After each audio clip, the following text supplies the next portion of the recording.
ঘরেও যে অল্প কিছু উপকরণ দিয়ে খুব সহজে এভাবে তন্দুর রুটি কিংবা নান রুটি তৈরি করে নেওয়া যায় সেটাই আজকে দেখাবো। আসসালামু আলাইকুম, welcome back to my channel মায়ের রান্নাঘর 696। আপুরা ভাইয়ারা কেমন আছেন? আমি বড় একটা বোল নিয়ে নিয়েছি, 2 কাপ আটা মেপে দিয়ে দিলাম। আটা ময়দা যে কোনো একটা কিছু দিলেই হবে। স্বাদ মতো লবণ দিয়ে দিলাম। 2 কাপ আটার জন্য আমি 2 চামচ চিনি ব্যবহার করলাম। 1 চামচ দিয়ে দিলাম কর্নফ্লাওয়ার, আর 1 চামচ দিয়ে দিলাম ইস্টটা যে কোনো দোকানেই আপনারা পেয়ে যাবেন। কর্নফ্লাওয়ারটা অবশ্যই দিবেন, খুব সফট হয় তাহলে আর কি খেতে। খুব ভালো করে আমি প্রত্যেকটা উপকরণ হাতে একটু মিশিয়ে নিলাম। 1 কাপ পানি আমার পুরো লাগবে না, আমি 1 কাপ পানি নিয়েছি, অল্প অল্প পানি দেবো আর খুব ভালো করে সুন্দর একটা ডো তৈরি করে নিব।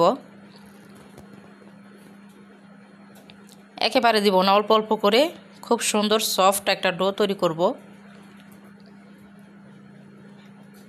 নতুন আপু যারা আছেন তাদের শেখার জন্য খুব উপকারী হবে আর কি এই ভিডিওটা।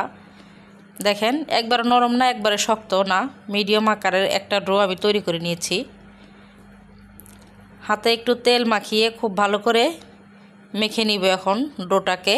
তারপর আধা ঘন্টার জন্য অবশ্যই রেস্টে রাখতে হবে। বাকি প্রসেসিংটা পরে দেখাবো আধা ঘন্টা পরে ফিরে এসে। এই তো আধা ঘন্টা পর আমি ফিরে আসলাম। দেখেন আমার ডোটা ফুলে কতটুকু হয়ে গেছে, একবারে সফট হয়ে গেছে একবারে। আমার মতো যদি প্রসেসিংগুলো ফলো করেন তবেই কিন্তু সব ঠিক থাকবে ইনশাল্লাহ। এখন আমি যেহেতু দোকানের নান রুটি কিংবা তন্দুর রুটিগুলো একটু মোটা মোটা হয়, তাই এই যে 4টা লিচি কেটে নিয়েছি। সামান্য একটু আটা মাখিয়ে ছোট ছোট বল করে নিলাম, আর 1 চা চামচ লবণ দিয়ে পানি মিশিয়ে একটা পানির মিশ্রণ তৈরি করে নিলাম। তারপর রুটিটা বেলে নিলাম, একবারে মোটাও না একবারে পাতলাও না। এখন এই লবণের পানিটা আমি উপর থেকে দিয়ে তারপরে পাতিলে সেট করে দিব। যেহেতু এক হাতে ভিডিও করতেছি ওইটুকু আর দেখাতে পারলাম না, একটু কষ্ট করে বুঝে নেবেন। আমি একটা তরকারি হাঁড়ি নিয়েছি আজকে, এটা চুলার উপর দিয়ে গরম করে নিয়েছি।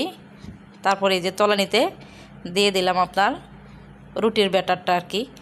দেখেন আস্তে আস্তে কিন্তু ফুলে উঠতেছে। চুলার জালটা মিডিয়াম আঁচ থাকলেই চলবে। সর্বোচ্চ 1 থেকে 1.5 মিনিট লাগবে আমার রুটিটা হইতে। এই তো এক পাশ হয়ে গেছে, কিন্তু 1 মিনিট অপেক্ষা করছি। এখন অপর পাশটা আমি এভাবে চুলার দিকে একটু উল্টে নিয়ে সেঁকে নিলাম। সাইডগুলা কিন্তু ছেড়ে আসবে, আপনি একটু খুন্তির সাহায্যে উঠে নিতে পারবেন। এই দেখেন তো কত সুন্দর হয়েছে। আরেকটা রুটিও ঠিক একইভাবে আমি বেলে নিছি।